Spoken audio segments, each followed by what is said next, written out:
Hello dear student, subscribe the channel and touch the bell icon for notifications. Today, we shall start the next part of the lesson, shown in the title of this video. Before watching this video, please read your lesson from your textbook. Okay, now. Hello everyone, इस video में हम पढ़ने वाले हैं हमारे chapter light, reflection and refraction का एक और नया टॉपिक जो कि है रिफ्लेक्शन ऑफ लाइट, और साथ ही साथ जो लाइट के रिफ्लेक्शन के जो लॉज है ना, वो भी आज इस वीडियो लेक्चर में हम कवर कर लेंगे। इंट्रोडक्टरी वीडियो में भी मैंने आपको बताया था, एक बॉल लो, उस बॉल को आपको स्ट्राइक करना है कहाँ पे, एक वॉल पे या ग्राउंड पे। अगर जब वो बॉल आपके हाथ में टकरा करके, दीवार या ग्राउंड से टकरा करके जब आपके हाथ में आ जाएगी, तो ये जो बाउंस बैक हो गई ना बॉल, यही क्या है, यही है लाइट का रिफ्लेक्शन भी। यानी कि लाइट जब एक सरफेस पे पड़ती है, स्ट्राइक करती है, हिट करती है, और स्ट्राइक करने के बाद जब वो वापस आ जाती है हम तक, उसे हम कहते हैं रिफ्लेक्शन ऑफ लाइट। डेफिनेशन देख लो, reflection of light is the phenomena of bouncing back of light in the same medium on striking the surface of any object। ये है क्या, एग्जाम में आने वाली डेफिनेशन कि भाई लाइट का रिफ्लेक्शन क्या होता है। तो आप बोलोगे कि जो बाउंसिंग बैक हो रही है लाइट की किसी सरफेस से टकराने के बाद सेम मीडियम में, उसे हम क्या कहते हैं, इंसिडेंट रे कहते हैं। और रे बिना एरोहेड के नहीं आएगी। क्यों? क्योंकि एरोहेड हमें बता रहा है कि लाइट आ कहाँ रही है बच्चों। तो आपको ये दिख रहा होगा कि ये एरोहेड आ रहा है कहाँ, नीचे की तरफ, यानी कि हमारे सरफेस की तरफ। फिर इसके बाद में ये जो लाइट है ये रिफ्लेक्ट होकर के कहाँ चली जाएगी, वापस ऊपर चली जाएगी। एरोहेड लगाना मत भूलना। तो जो वापस हुई गई है लाइट रिफ्लेक्ट होकर के, उसे हम क्या कहेंगे, रिफ्लेक्टेड रे। तो incident ray and then reflected ray. मैंने प्रीवियस वीडियो में आपको कितने अच्छे से मीडियम एक्सप्लेन किया, कौन कौन से, ट्रांसपेरेंट, ट्रांसल्यूसेंट एंड ओपेक। अभी यहाँ पे आपको दो मीडियम दिख रहे हैं। कौन कौन से दिख रहे हैं, एक दिख रहा है ट्रांसपेरेंट और एक दिख रहा है ओपेक। एक जो लाइट को इजीली जाने दे रहा है और दूसरा लाइट को नहीं जाने दे रहा है। कौन कौन से मीडियम दिख रहे हैं, दो दिख रहे हैं। एक हो गया ये अपना एयर, और ये दूसरा मीडियम कौन सा, ओपेक मीडियम, यानी कि अपना जो मेटल सरफेस है, मेटल ब्लॉक। ठीक है, मेटल ब्लॉक देखो लाइट को जाने नहीं दे रहा। ये जो लाइट का जो आना जाना चल रहा है वो सेम मीडियम में चल रहा है। ये डेफिनेशन अब क्लियर हुई। रिफ्लेक्शन ऑफ लाइट क्या है, ये फिनोमेना है जहाँ पे लाइट क्या हो रही है, बाउंस बैक हो रही है इन द सेम मीडियम।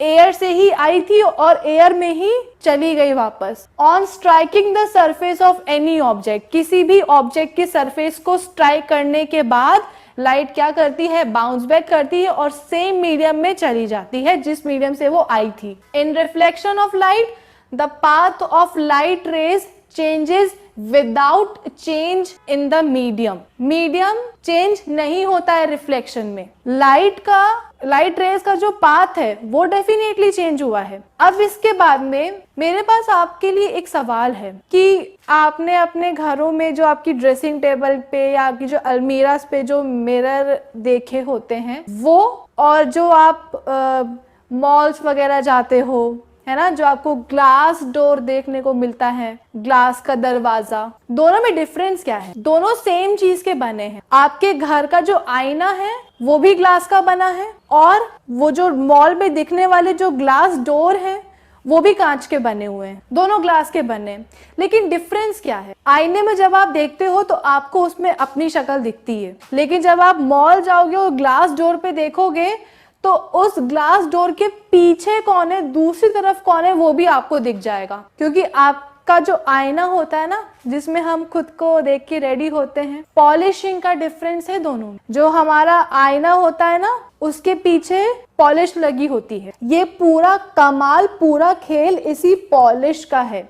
ये पॉलिश आपको मॉल के जो ग्लास डोर है ना उसमें देखने को नहीं मिलेगी। ये पॉलिश क्यों की जाती है, ये पॉलिश इसलिए की जाती है ताकि लाइट रिफ्लेक्ट ना हो। हम अपने आप को एक आईने में कैसे देख पाते हैं, तो भाई हम जो है ना, हम एक लाइट जला लो ऊपर, ये लाइट पहुंचती है हम तक जैसे ही पहुंचेगी लाइट रिफ्लेक्ट हो जाएगी, रिफ्लेक्ट होकर के कहाँ पहुंचेगी, हमारे सामने क्या रखा है, आईना, उस तक पहुंच गई। उस आईने से भी लाइट रिफ्लेक्ट होकर के कहाँ पहुंची, हमारी आंखों तक पहुंची, इसलिए हमें हमारी इमेज, हमें हमारा मुंह दिखाई दे गया इस आईने में। क्लियर है आपको?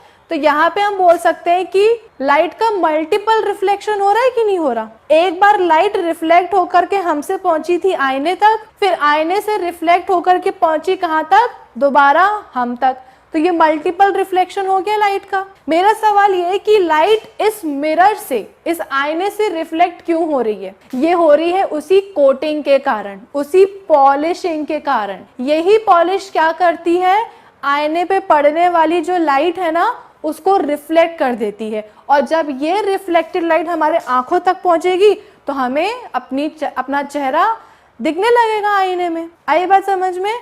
तो ये मेजर डिफरेंस है आपके घरों में जो आईना लगा होता है उसमें, और जो मॉल्स वगैरह में, ऑफिसेस वगैरह में, स्कूल्स वगैरह में जो ग्लास डोर लगे रहते हैं उसमें।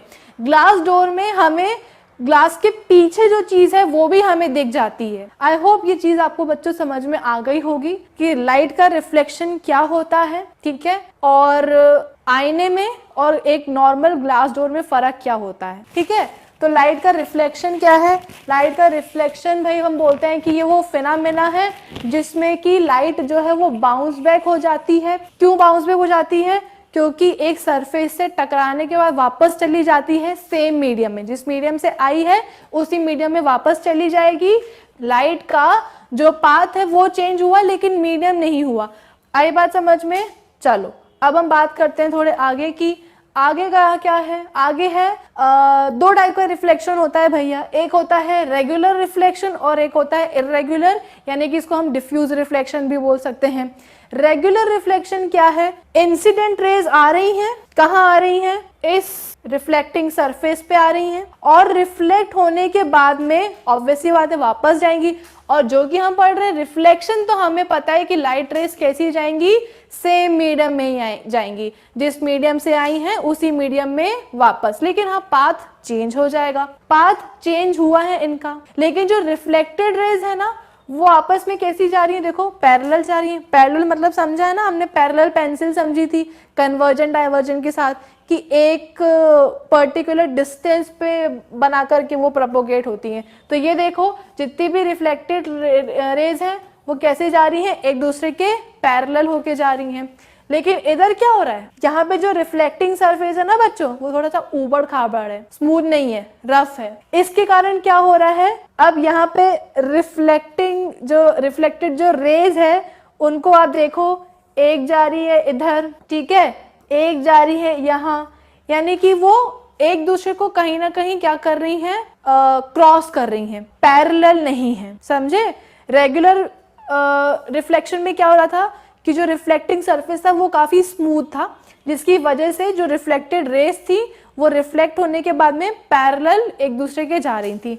लेकिन डिफ्यूज या फिर इररेगुलर रिफ्लेक्शन में क्या हुआ, रिफ्लेक्शन में कि जो हमारा सरफेस था, रिफ्लेक्टिंग सरफेस, वो कैसा था, काफी इररेगुलर था, या बोल सकते हो कि रफ था, ठीक है, उबड़ खाबड़ था, जिसकी वजह से जो उस पे गिरने वाली जो इंसिडेंट रेट थी, जब वो रिफ्लेक्ट होकर के वापस गई तो जो रिफ्लेक्टेड रेस थी वो एक दूसरे के पैरेलल नहीं थी, कहीं ना कहीं एक दूसरे को क्रॉस कर रही थी। बस इतना सा ही है diffused and regular reflection. Clear है?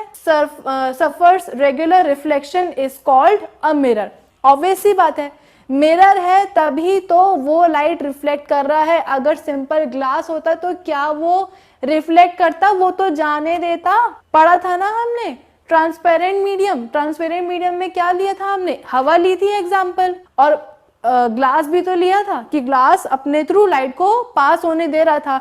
लेकिन जब हम बात कर रहे हैं कि किसी रिफ्लेक्टिंग सरफेस से लाइट जो है रिफ्लेक्ट हो रही है, तो वो रिफ्लेक्टिंग सरफेस क्या होगा बच्चों? मिरर होगा। मिरर क्यों? क्योंकि उसके नीचे क्या है, पॉलिश लगी हुई है। रेगुलर रिफ्लेक्शन, अब इसके बाद में irregular, when the reflecting surface is rough The parallel rays falling on it are reflected in different directions. Such a reflection is known as diffuse reflection or irregular refraction or even scattering of light. Light scatter हो रही है, सीधी सी बात है.